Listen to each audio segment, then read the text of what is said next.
Welcome to நவனிகாஸ் DIV. இன்றைக்கி நம்ம 10 நிமிஷத்தில் ரொம்பவும் ஹெல்த்தியான பிரேக்ஃபாஸ்ட் ரெசிபி எப்படி செய்கிறதுன்னு பார்க்கலாம் வாங்க. பேனில் 1 கப் அளவுக்கு வெள்ளை ரவை சேர்த்து வறுத்து எடுத்துக்கலாம். லோ ஃப்ளேமில் வச்சு வறுத்து எடுத்துக்கோங்க.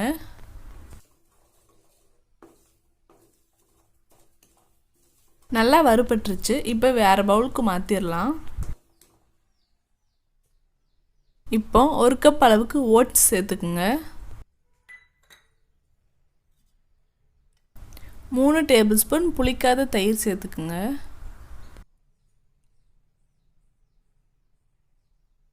தயிர் சேர்த்துட்டு நல்லா மிக்ஸ் பண்ணி விட்டுறலாம். கொஞ்சம் கொஞ்சமாக தண்ணி சேர்த்து மிக்ஸ் பண்ணி விட்டுருங்க. கட்டி எதுவும் சேராமல் பார்த்துக்குங்க. 5 நிமிஷம் அப்படியே மூடி வச்சிடலாம். 5 நிமிஷத்துக்கு அப்புறம் ஒரு பெரிய வெங்காயத்தையும் பொடியாக கட் பண்ணி சேர்த்துக்குங்க.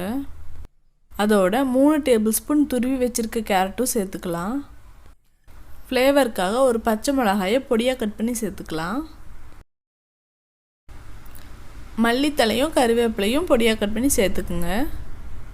அதோட 1 டீஸ்பூன் சீரகம் சேர்த்துக்கலாம். 3 வரமிளகாயை லைட்டாக அரைச்சி சேர்த்துக்கலாம். பவுடரை அரைக்க வேண்டாம். தேவையான அளவு உப்பு சேர்த்துக்கலாம். தேவைப்பட்டால் கொஞ்சம் தண்ணி சேர்த்துட்டு நல்லா மிக்ஸ் பண்ணி விடுங்க. தோசை மாவு பதத்தில் இருக்கணும். ரொம்பவும் தண்ணியாட்டம் இருக்க வேண்டாம். ஓரளவுக்கு கெட்டியாக இருந்தால் போதும்.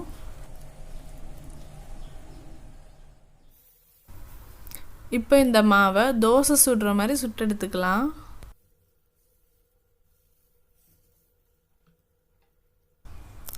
மேலே நெய் சேர்த்துட்டா இன்னும் ரொம்ப நல்லா டேஸ்ட்டாக இருக்கும். ஒரு 2 நிமிஷம் கிட்ட மீடியம் ஃப்ளேம்லேயே வச்சு வேக விடுங்க.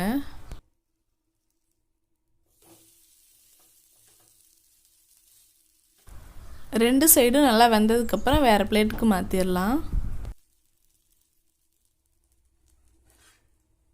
அதே மாவை பனியாரக்கல்லையும் சுட்டு சாப்பிடலாம்.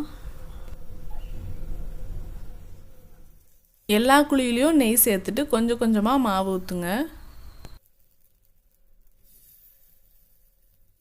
2லேருந்து 3 நிமிஷம் கிட்ட மீடியம் ஃப்ளேமில் வச்சு குக் பண்ணுங்க. தோசையை விட பனியாரம் வேக கொஞ்சம் லேட் ஆகும். அதனால் நல்லா கலர் சேஞ்ச் ஆன உடனே திருப்பி போடுங்க. இதுக்கு சைட் டிஷ்ஷாக தேங்காய் சட்னி சேர்த்து சாப்பிட்டா ரொம்ப நல்லாயிருக்கும். 2 சைடும் நல்லா வெந்துருச்சு. இதை வேறு பிளேட்டுக்கு மாற்றிடலாம். அவ்வளோதான், 10 நிமிஷத்தில் செய்யக்கூடிய பிரேக்ஃபாஸ்ட் ரெசிபி ரெடி. இந்த வீடியோ உங்களுக்கு பிடிச்சிருந்துச்சுன்னா லைக் பண்ணுங்கள், ஷேர் பண்ணுங்கள், சப்ஸ்கிரைப் பண்ணுங்கள். பக்கத்தில் இருக்க பெல் ஐக்கானை கிளிக் பண்ணிவிட்டு ஆளுங்கிற ஆப்ஷனையும் கிளிக் பண்ணிடுங்க. நன்றி.